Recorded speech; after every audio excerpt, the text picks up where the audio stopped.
నమస్తే. Welcome to icon politics. నేను మీ సురేంద్ర. అయితే ఏపీలో ఎలక్షన్స్ పోయినసారి ఎలక్షన్ జరిగినప్పటి నుంచి ఒక విషయం అయితే బాగా జరుగుతుంది.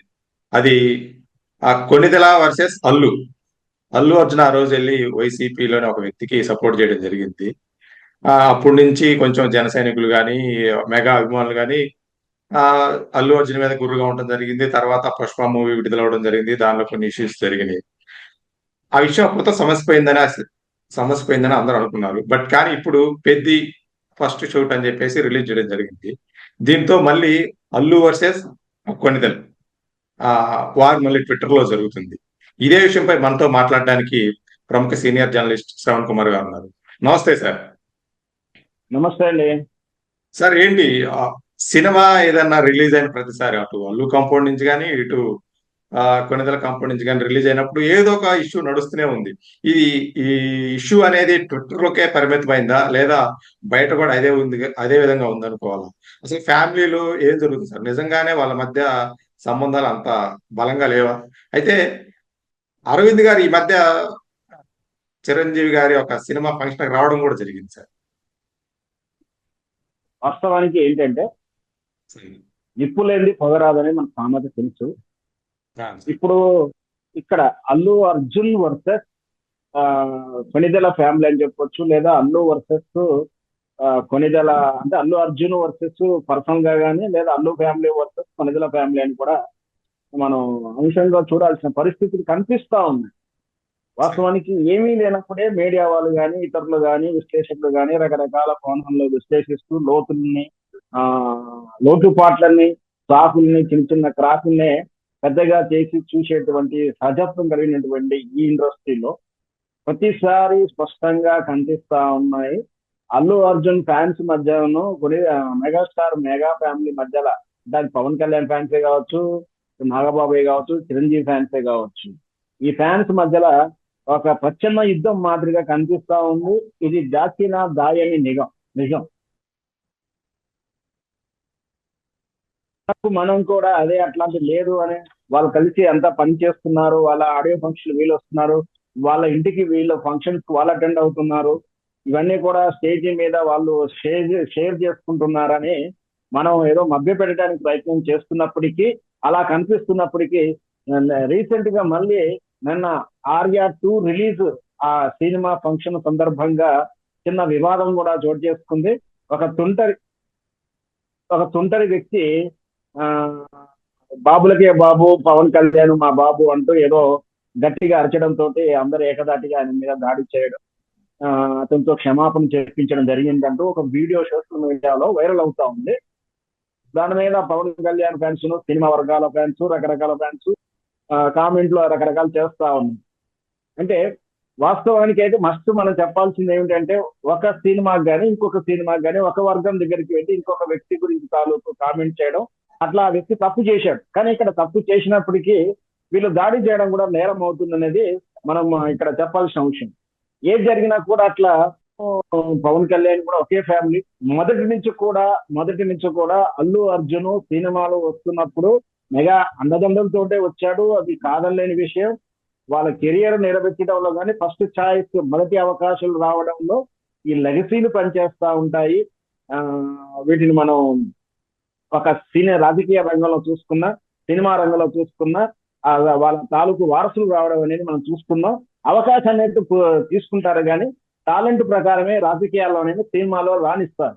అట్లాగే అల్లు అర్జున్ కష్టపడి రాణించాడు. అంత మాత్రాన మెగా ఫ్యామిలీ లేకుంటే నేను ఎదగాలని అనుకుంటున్నాడు అనే ఆలోచన ఉంది అని కూడా కొందరు అంటుంటారు. కానీ అది వాస్తవం కానప్పటికీ కూడా కింది స్థాయిలో అభిమానులు ఈ విధంగా కొట్టుకోవడం కానీ, క్షమాపణ చెప్పించడం, దాడి చేయడం, ట్విట్టర్ లో ఆ నెగటివ్ పబ్లిసిటీ సినిమా గురించి చేయడం, అంటే ఒకవేళ అల్లు సినిమా వస్తే మెగా ఫ్యామిలీ ఫ్యాన్స్ అంతా కూడా దాన్ని నెగటివ్ చేయడము, ఇంకా కొన్ని సందర్భాల్లో సినిమా లీక్ చేయడము, పైరసీ చేసే దాకా వెళ్లాల్సిన పరిస్థితులు అభిమానుల పోటీ విషయంలో చూస్తే మనం, అంటే ఇట్లా ప్రత్యామ్నాయంగా ఇట్లా కొట్టుకునే విషయానికి వస్తున్నప్పుడు పెద్దలు, అంటే అల్లు ఫ్యామిలీ నుంచి చిరంజీవి గారు, అల్లు ఫ్యామిలీ నుంచి అల్లు అరవింద్ గారు, లేకపోతే ఇంకా పెద్దవాళ్ళు ఎవరైనా సరే, లేదా మెగా ఫ్యామిలీ నుంచి చిరంజీవి గారు లాంటి వారు బయటికి వచ్చి స్పష్టంగా ఈ అభిమానులకు గైడ్ లైన్ ఇచ్చి వాళ్ళల్లో ఆ విషయాన్ని ఏదైతే మా మధ్యలో తేడా ఉందన్న ఒక విషయాన్ని కలిగి ఉన్నటువంటి అభిమానుల నుంచి తొలగిస్తే తప్పించి ఇట్లాంటి ప్రత్యామ్నాయ యుద్ధాలు జరగకుండా ఉంటాయి. అలా కాకుండా వాళ్ళు ఏదో చేసుకుంటారు, మధ్యలో మనకెందుకులే అని మౌనం వహించడం, కింది స్థాయిలో జరుగుతున్న విభేదాలు, వర్గబోధులు వాళ్ళు ప్రోత్సహించినట్టుగా భావించాల్సి వస్తుంది. ఇట్లాగే కంటిన్యూగా జరుగుతూ ఉంటే భవిష్యత్తులో ఇంకా ప్రమాద స్థాయికి వెళ్లే అవకాశాలు ఉన్నాయని ఒక విశ్లేషకుని అభిప్రాయం.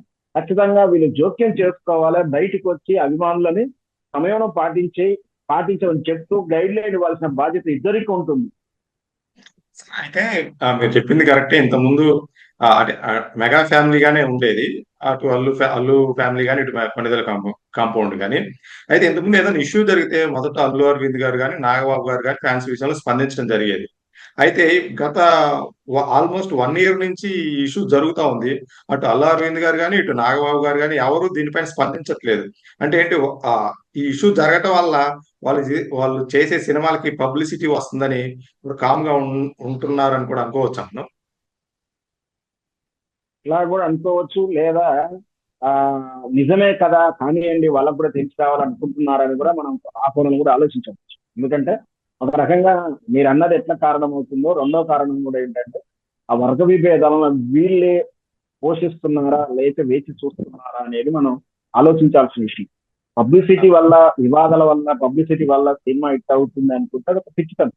అన్ని సందర్భంలో అది జరగదు. ఎందుకంటే పబ్లిసిటీ లేకుండా ఎన్నో ఆనందుడి సినిమా కానించి మనం గుర్తున్న కానీ ఆనందం కానీ చూసుకుంటే నన్నటి కలర్ ఫోటో లాంటివి ఎన్నెన్నో చిత్రాలు ఏ పబ్లిసిటీ హంగామా లేదు. బలగం సినిమా కూడా మనం చూసాం, పబ్లిసిటీ హంగామా లేదు, ఏ కాంట్రవర్షన్స్ లేవు దాంట్లో. సినిమా రిలీజ్ అయ్యగానే మౌత్ టాక్ తో మించినటువంటి ఆర్గానిక్ క్రియేషన్ ఎక్కడా ఉండదు. సో ఈ తాత్కాలిక ఒకటో వారం పబ్లిసిటీ ద్వారా ఒక్కసారి పనిచేస్తా అనుకోవడం, ఇన్నేళ్ల సినిమా రంగుల అనుభవం ఉన్న వాళ్ళు అట్లాంటి పులిష్ ఆలోచనతో ఉంటారనుకోవడం అనేది నేను అనుకుంటలేను. ఒకవేళ అట్లా అనుకుంటా కూడా ఒక పులిష్ చర్యగానే భావిస్తాను. మొత్తం మీద అభిమానులు ఈ విధంగా విభజించి చూస్తా ఉన్నారు. వాళ్ళు గొడవ చేస్తున్న ట్విట్టర్ వేదికలను, సోషల్ ప్లాట్ఫామ్ ఎనీ వేదికల మీద వివిధ కామెంట్ల రూపంలో డిస్లైక్లు కొడుతుంది. ముఖ్యంగా ఆ పేజీలకు డిస్లైక్లు అనేది ఒక ఉద్యమంగా నడుస్తా ఉంది. ఒక సినిమాకి సంబంధించిన, ఒక బ్యానర్ సంబంధించినటువంటి ఛానల్స్ కు ఆ సినిమా రిలీజ్ కాగానే, ఆ పాట రిలీజ్ కాగానే డిస్లైక్లు కొట్టడం, ఇదంతా కూడా ఈ ఒక అల్లు అండ్ మెగాని కాదు, చాలా అభిమానుల మధ్య కూడా ఈ మధ్య జరుగుతూ ఉంది.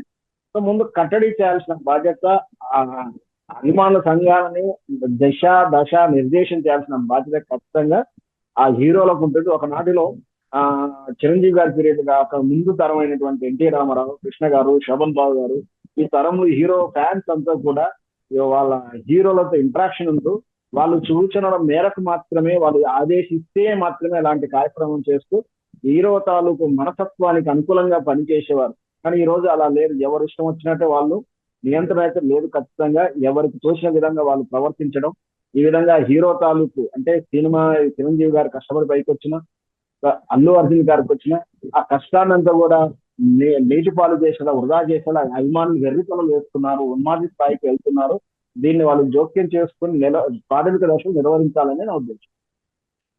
మీరు చెప్పింది కరెక్టే సార్. అయితే అభిమానులు ఒక విషయం గుర్తుపెట్టుకోవాలి ఇక్కడ. అభిమానులు రామ్ చరణ్ కో, అల్లు అర్జున్ కో వాళ్ళ దెబ్బ మీద, కెరీర్ మీద దెబ్బ కొట్టట్లేదు.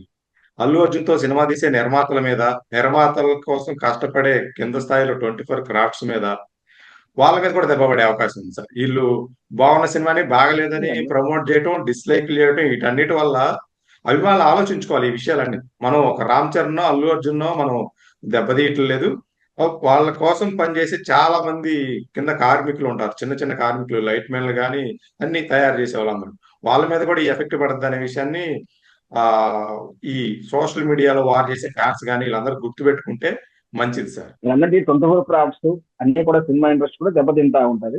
ఒకవైపు సినిమా ధరలు పెరగడం, కానీ మనం ఎప్పుడు చర్చిస్తాం అంశాలు, సినిమా ధరలు పెరగడం, సినిమా ప్రేక్షకులు రాకపోవడం, ఓటీటీ ఎంటర్టైన్మెంట్ ప్లాట్ఫామ్ సెక్టర్స్ పెరగడం, ఇన్ని అవలక్షణాల మధ్యలో సినిమా బ్రతకాలన్నా, సినిమా టెక్నీషియన్ బ్రతకాలన్నా, ఇట్లాంటి కొన్ని మనం చేయగలిగినటువంటి చేస్తే, ముందుకొచ్చి వాళ్ళు చేస్తే కొంచెం సినిమా ఆరోగ్యకరంగా ఉంటుంది. ఆ ఇండస్ట్రీని నమ్ముకున్నటువంటి కార్మికులకు కనీసం నెలకు ఒక 10 రోజులైనా పౌష్టికాహారం తింటారనేది ఓకే, థ్యాంక్ యూ సార్. మీ అభిప్రాయం తెలియజేసినందుకు ధన్యవాదాలు.